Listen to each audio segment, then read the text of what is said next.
welcome to another episode of Piecing It Together, the podcast where we take a look at a new movie and try to figure out what movies inspired it. And today on the show, we are live from Maya Cinemas again, this time to talk about Y2K. This was a fun one that came together really last minute, but we got some people out even though it was so last minute, and I'm really appreciative to everybody who showed up to the show. So also, thank you very much to my awesome guest lineup who are down to do it so last minute. We've got Guillermo Barahona, Dustin Ross, and Angel C. Great lineup. We get into some great stuff here for this movie. That is coming up in a second. Before we get to it, I do want to remind you, as always, to make sure you are subscribed to Piecing It Together wherever you listen to podcasts. You can follow us on social media at PiecingPod, and don't forget to join our Facebook group, Popcorn and Puzzle Pieces, where we continue the conversation about all the movies we talk about here on the show. So with that said, let's get into Y2K.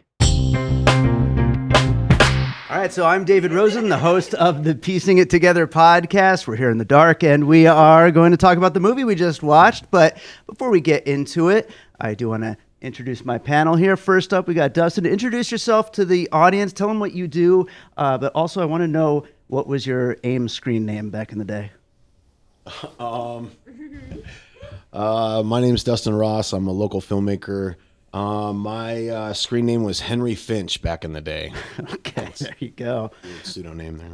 There you go. Guillermo's up next. Tell everybody about what you do and then your AIM screen name. No, absolutely. How's it going, everybody? My name is Guillermo Barahona, local producer, writer, filmmaker here in town. You know, I was just boring. I have my email as my AIM username, so but I missed that messenger though. That's professional, you know. That's why we all had dumb ones, and you had a good one. So everybody had cool names. I was just the one that I'm gonna use my name, and then it's just my email was just it, and it stuck. Hey, it works. It works. How about you, Angel? Tell everybody about what you do and your screen name. So I'm Angel. I'm a filmmaker, producer, and podcaster.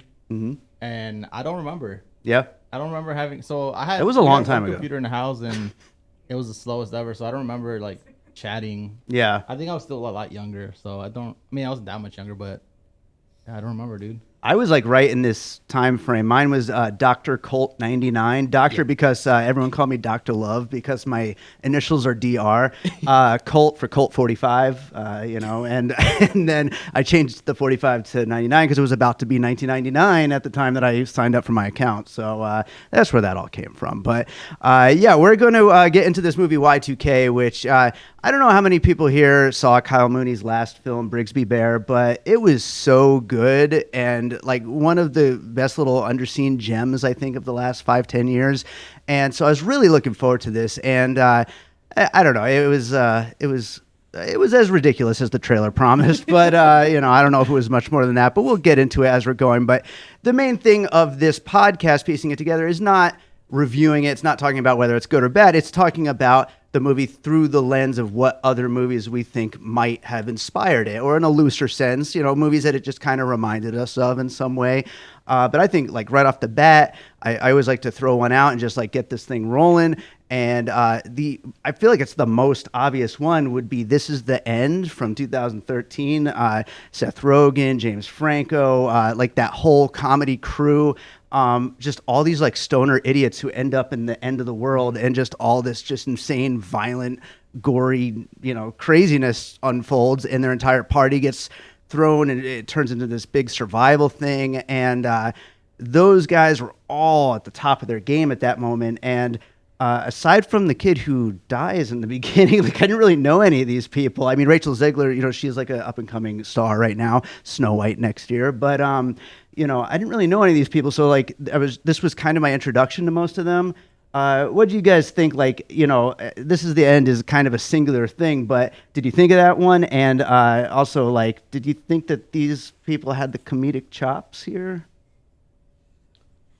I think so. I mean, the main lead, Jay, I think his name is.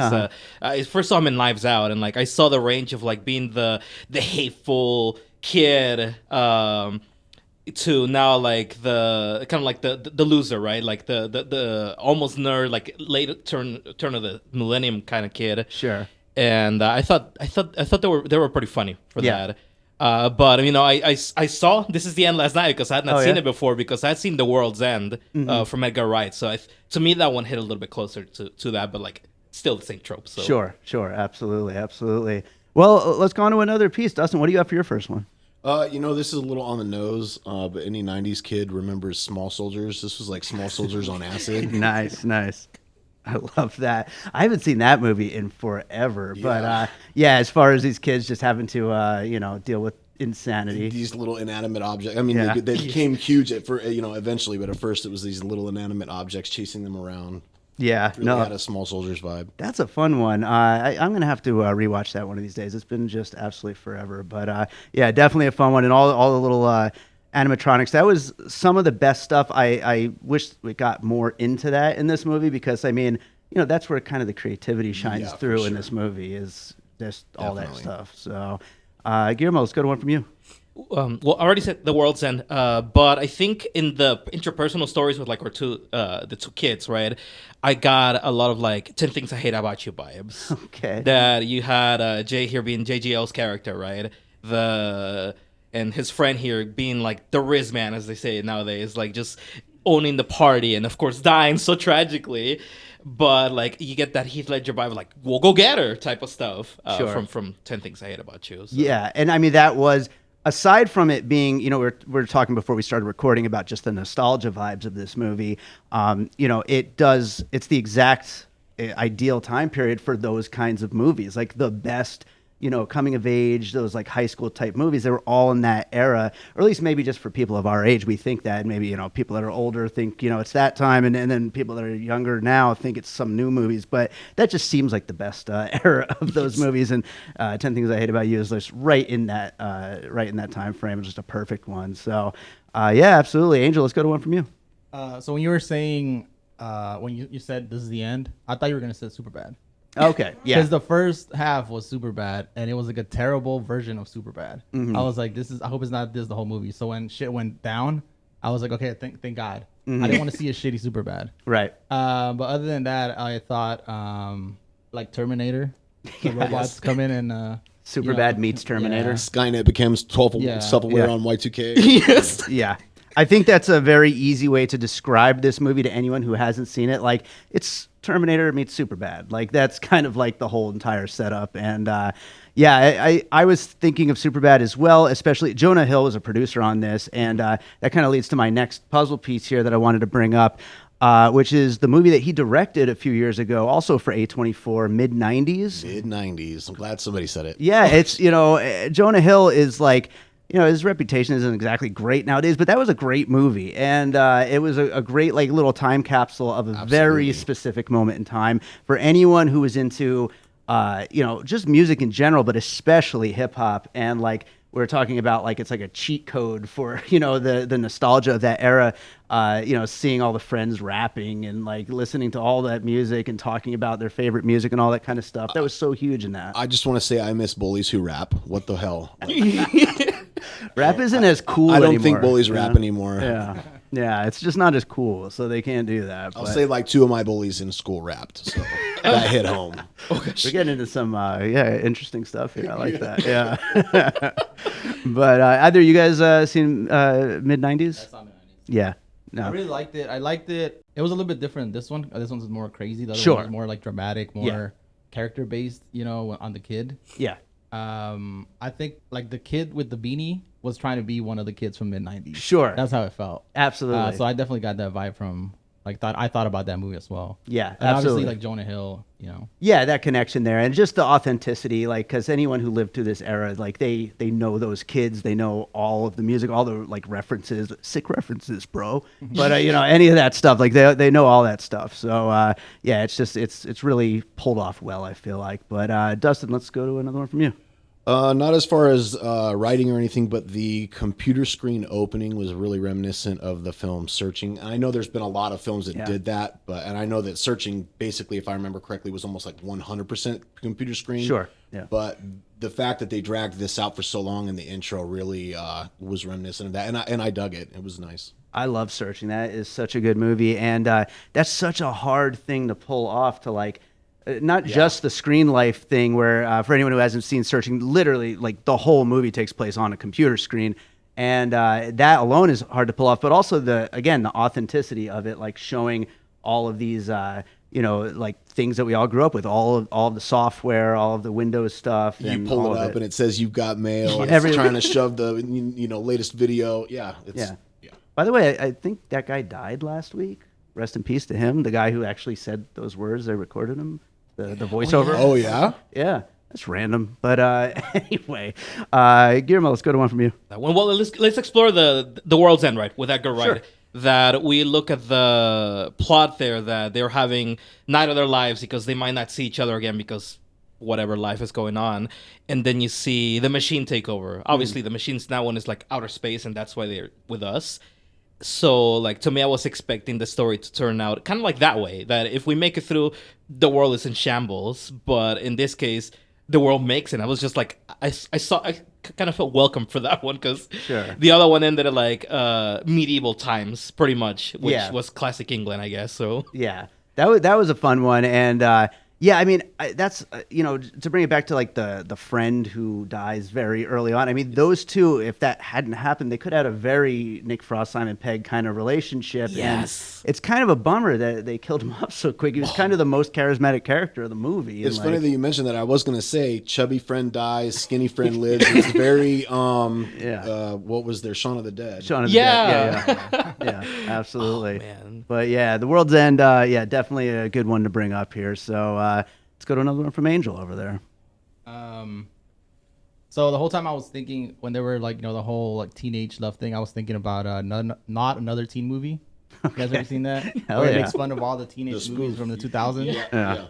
Yeah. The whole time I was thinking that. It was making me laugh because their dialogue, the whole cheesy thing, Very cheesy. I really like how they did the bathroom thing though. Like, when they're falling down on like the porta potty. Yeah. I thought that was like really clever. It was kind of a throwback to like the gross out humor of this era as well, like that, because that was also huge Farrelly Brothers and all that kind of stuff. So that kind of just mixed that into the mix, But yeah, when he starts singing the thong song in the party, I'm like, oh, this is Not Another Teen Movie. Yeah. He just starts singing in the middle of a party and the slow-mo of the cute girl, like. Yeah, it's just, the same tropes over and over. Sure. I think it's funny that you're bringing up Not Another Teen Movie, which I love, by the way. That movie is so good. But it's so funny. But, instead of just bringing up a teen movie, bringing up a parody of the teen movies, because, like, everything is just so post-ironic at this point, like this, like, era of filmmakers, they kind of don't make things unless they're kind of making fun of it or they're kind of, like, viewing it through some kind of ironic detachment. And so it's like kind of where it's at with this kind of a thing.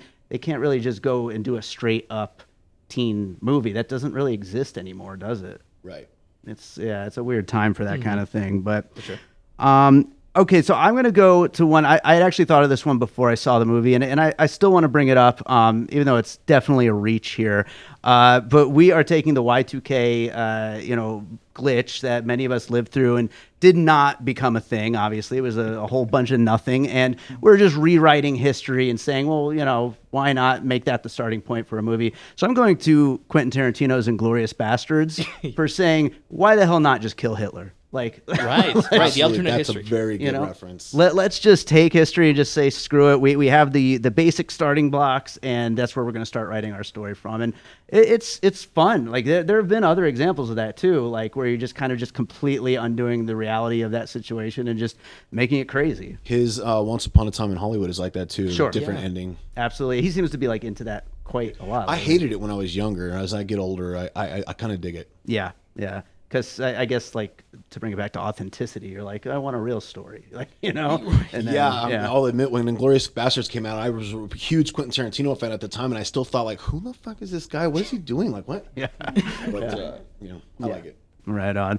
Well, let's go to one more from you, Dustin. As far as look and feel, there were some Lawnmower Man graphics in the assimilation room, as well as a lot of the junk tech reminded me of Johnny Mnemonic. Oh God, I haven't seen that since opening weekend. That was pretty bad, huh? I liked it. Did you? It's terrible, but it's a benchmark in terrible sci-fi films. Yeah. I mean, Henry Rollins, come on now. Yeah, for sure, absolutely. Yeah, Lawnmower Man. Yeah, totally. Lawnmower Man, though, yeah, that was like straight up, like that's what they're going for in this movie. Same exact graphic, Yeah, these guys obviously grew up with it, and Definitely. yeah. So, God, that is a combination, Lawnmower Man and Johnny Mnemonic, to like go into like just a trash version of the internet. You know what I mean? Yeah, exactly. Yeah. Perfect. Let's go for one more from you. Oh, you see, like towards the end, I really caught Matrix out of that. Yeah. Because like in Matrix, it's like, oh well, it's coming, and then here they try. It seems that they wanted to reference it, like when there was that point in the story that they're like, oh, this is not gonna work out because of this, and I was like hoping that they will say, oh yeah, because you're gonna try to use humans as batteries. Yeah. But they didn't say that. But I felt like it was right there. I was like, Yeah. we're gonna tease you about Matrix just a little bit. They take it right up to the edge of like, oh, this is obviously the Matrix plot, like, you know, and just like kind of back off a little bit. But yeah, even when they're like implanting the parent and he goes into like kind of a dream world or whatever, it's, you know, it's the Matrix itself, you know. It's Real quick, I want to say that reminded me of Batman Forever. Was it Batman Forever or I think it was the Val Kilmer one with the machine that beams and you go in and you're just like in this total pleasure state. Sure. I don't know why that reminded me. Maybe a little Strange Days in there too. A little bit of that. God, so. Strange Days. There's a great reference. Yeah, I mean, you could also try to think of the Borg in Star Trek, right? That the assimilation, the chipping in everybody. Absolutely, I was like, oh, that's two. So love it. Well, let's go to one more from you, Angel. I got a really random one. I don't know. Probably most people have not heard of it. House. Is this old Japanese movie Japanese from the movie? 60s? Yeah. Hell yeah. So I recently just watched it, and it's like the weirdest freaking like ghost horror movie. Yeah. But when the like everything starts attacking him inside of the house party, yeah, it just reminded me of that because in the film The House, these like Japanese girls go to this house like in the wilderness or whatever, and then the house is haunted, and everything inside of the house, like the piano, like pictures, it starts attacking him and killing him. And when that house party scene was happening, it reminded me of that. And almost like intentionally cheesy. Yeah. House definitely had that too. It was it was like visual effects from like the 60s. Well, so for them, I'm sure they thought it was cool, but it was like it was terrible. Still like the piano, bro. Yes. That movie, I owe it another watch because I know like people who love insane horror movies love it, and when I watched that movie, I was just like, what is happening? It's not horror. It's just weird, man. It's just weird Japanese like. Just a trip. Yeah. So I gotta watch that again sometime. But I want to open it up to the floor, see if we have any puzzle pieces in the crowd. Does anybody have anything that they thought of, something that this movie maybe reminded them of a little bit? We got one right up there. Yeah, so watching how they made the robots, machines, and all of that, it made me think of if batteries not included in Short Circuit were horror films. Absolutely. I had Short Circuit written down on my list, but batteries not included as well. Yeah, and again, like I think I said it earlier, like my favorite stuff in this movie, more so than the comedy even, was just the idea of everything just kind of combining into a big giant mechanized machine thing. Like it was a cool idea. I just wish we got more of that stuff because it's so much fun when it's like that. It's just really cool stuff. Great shout out on the batteries not included, by the way. Absolutely. Absolutely. Do we have any others out here in the crowd? Anybody have anything that this one reminded them of? Anybody? What about Yeah? I had a few, besides the ones you guys said. Hardware from 1990. Yeah. Oh, yeah. That's a wild one. Maximum Overdrive, obviously. Yeah, Maximum Overdrive, which I think I actually heard that Kyle Mooney said he was like literally inspired by by that one. Basically Maximum. Yeah. But also the Faculty and Hackers. It did have definitely a Faculty. It even has vibe. like the big showdown in the gym at the end. Right. Sure. Absolutely. And the ragtag group of kids. Right. Who don't know anything about each other. Like that's the whole. Yeah, absolutely. And hackers, like again, hackers, the net, even the hacking scene of Jurassic Park, like all that stuff kind of put together into this like, that's not how the internet works. Right, yeah. It's just like, it's fun. So hack it. Yeah. Exactly. It was the answer to everything in the 90s. Yeah, exactly. Totally. Do we have any others? Anyone over here? Anybody before we get into some closing thoughts? Yeah? No? All right. Well, let's get into some closing thoughts. Dustin, anything you want to mention about this movie? Well, Guillermo was saying, at the beginning that he thought maybe it was going to be a tragedy, and I mentioned that it was pretty tragic that they ended with a Fred Durst with a Limp Bizkit song. Closing arguments, Limp Bizkit still sucks. I was actually thinking about my Letterboxd review, which I'll go right later, but I can't believe I'm typing the words "Fred Durst saved this movie." Oh my god, that's what's going to be in that. But yeah, absolutely. Guillermo, what about you? Yeah, I am. You have no opposition to me on that, by the way. I like the movie. I would have hoped to see some more context explored. The only other piece that I could think of more also in the indie scene, Ike Boys by Eric McEver. I saw the Phoenix film. It's kind of like your American spin on the kaiju monsters, because it's also New Year's Eve 1999. You got Billy Zane somewhere as the villain right there, trying to unleash some monster, some kaiju, and the kids, their best friends here, they actually make it through the movie, but they transform into the opposing factions. Oh, that's cool. What's the film title? Ike Boys. Really good film. Yeah, me too. That sounds like a lot of fun. So that sort of world building is something that I really like on that one. But yeah, I thought this one gave us a lot to tease about, and I'm thinking that because of the reboot type of graphics of the polygons and stuff, it's maybe sequel that we're trying to shoot for at the end. Yeah. So we'll see. Yeah, we'll see. It's definitely possible. What about you, Angel? Oh, that's thoughts. I'm just glad it turned into something else than super bad. Yeah. And I don't know. I don't want to review it. Yeah. No, that's fair. But yeah, I think I wish it would have gave more into I don't know. It should have gone all the way. Yeah. I feel like it just kind of sprinkled little things. Yeah. And it was just nostalgia porn. Yeah, it's very much nostalgia pretty much. porn. So much nostalgia. To that point, actually, I just want to say this movie kind of lost me early on.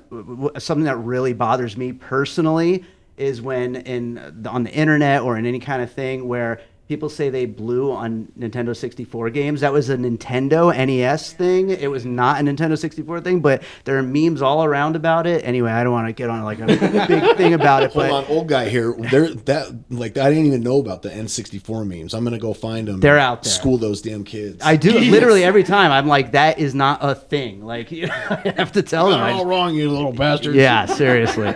But anyway, I was the USB. We had a conversation about the USB. Yeah. At the end, I was like, they didn't have USBs, Yeah, but then we Googled it and they did. Floppy Okay. disks. That's what I was thinking the whole time. I'm like, floppy disk. you know what I thought was going to happen was she was going to put it in the wrong way. Yeah. Oh, yes. That was a missed opportunity. that would have been good. I was waiting for that. Right, yeah. Yes. She had to put it in the wrong way, and then it's the wrong way, And and then- then it was the right way the first time. Yeah, absolutely. Exactly. That was a great call there. I want to throw one last puzzle piece that I was thinking about, the Mitchells versus the Machines. Oh yeah. That is a really fun movie. This is like a live action Mitchells versus the Machines, basically. I'll have to check it out. Oh, it's really really fun. good. Yeah, animated movie. All the technology goes haywire and starts attacking them. But yeah, very fun movie. But yeah, I think that's a good place to wrap this one up. Dustin, where can people find you and everything you're up to? Dustin Ross on Facebook, DM Ross83 on Instagram. Just getting started in this film in the industry, and making friends and networking, and got a couple of films coming out later this year. Right on, absolutely. How about you, Guillermo? Gil Barahona, so GUILLBARAHONA, both on Instagram, Blue Sky, and you can find the other links to my stuff in there. All the shorts currently on in the festival circuit right now, which I'm really proud of, helping make the vision, keep the work going for our teams that work so hard on the movies. Congratulations. So thank you. So it's we're keeping on rolling. So Right on. And how about you, Angel? Angel_film goals. Same thing. I have a couple shorts in festival circuits, but I have a podcast on film goals on YouTube. And stay tuned on YouTube because I might drop something on New Year's Eve. Nice. Be a great show. careful. Yeah. oh yes. They don't kill us. Yeah, and I want to give a special thanks to Maya Cinemas for having us out again. We actually did 12 of these here this year, one every month. So just really happy we were able to. This one came together very last minute, and that's why we didn't have much time to really promote it or anything like that. But I'm just glad we were able to actually pull off the 12 in 1 year here at Maya. So thank you to Maya Cinemas for having us, and we'll be planning some more of these shows soon here at Downtown Town Cinemas, and just more piecing it together coming up. And for everyone that's here, thank you so much for joining us today. Thank you.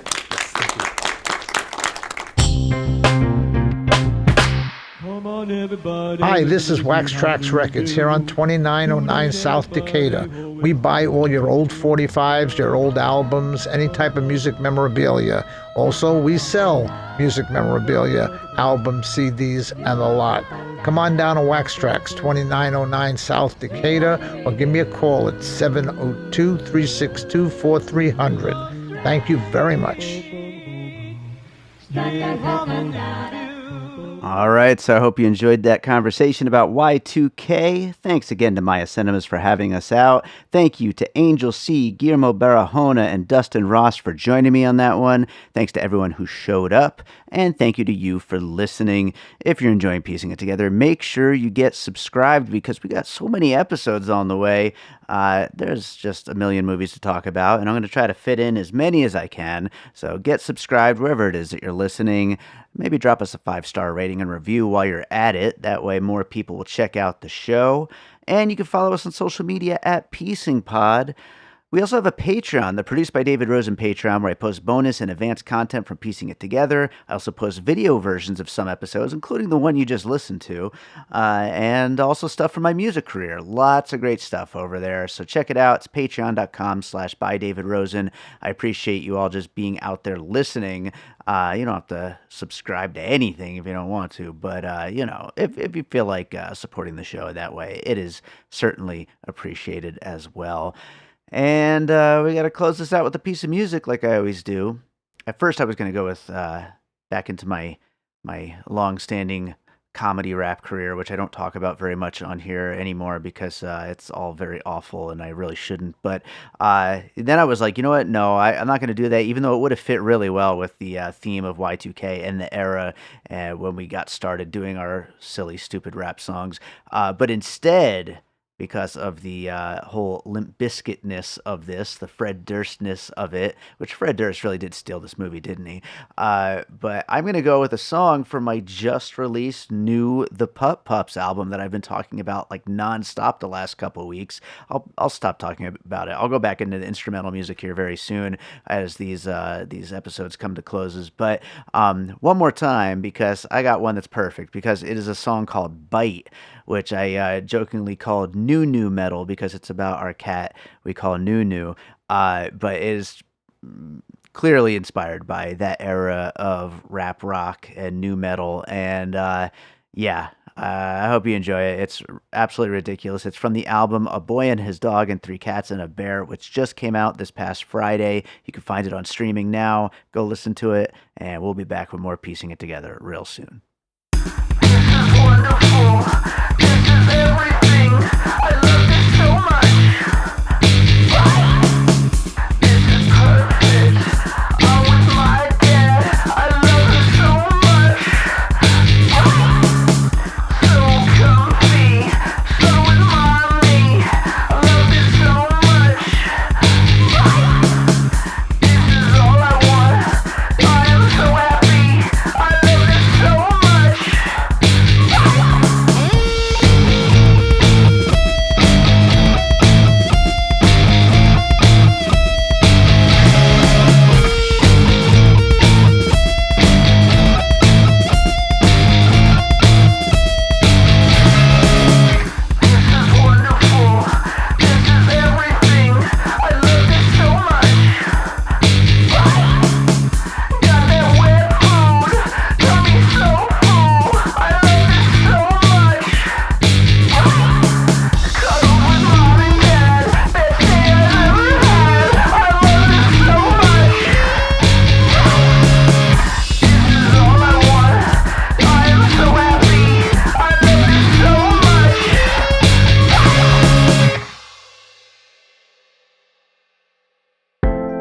An All Points West production, produced by David Rosen in Las Vegas.